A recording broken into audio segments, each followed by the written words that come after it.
দামি মাস, মহরমের মাস, এই মাঝে আপনারা খেলাধুলাকে পিছনে রেখে এখানে আমাদের যুবক ভাইয়েরা খেলা প্রতি মাসে আপনারা ইসলামী মাহফিলের আয়োজন করেন। এর মাঝে মানুষেরও কমতি হয় না। প্রতিদিন একই খাবার খেলে বলে অনেকে ভালো লাগে না। আজকে খেলার সময়, আজকেও মনে হয় খেলা আছে না, আজকেও আছে, তারপরেও যুবক ভাইয়েরা এখানে আছে আলহামদুলিল্লাহ।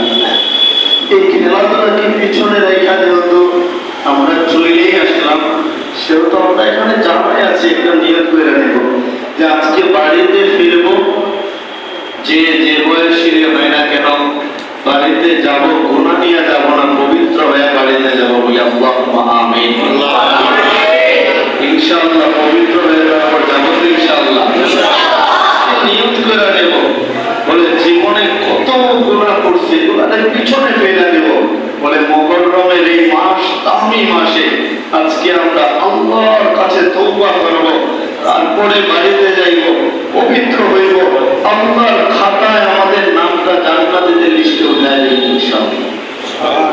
আলহামদুলিল্লাহ, ওয়াসসালাতু ওয়াসসালামু আলা মান লা নাবিয়্যা বা'দা, আম্মা বা'দু, ফাআউযু বিল্লাহি মিনাশ শাইতানির রাজীম।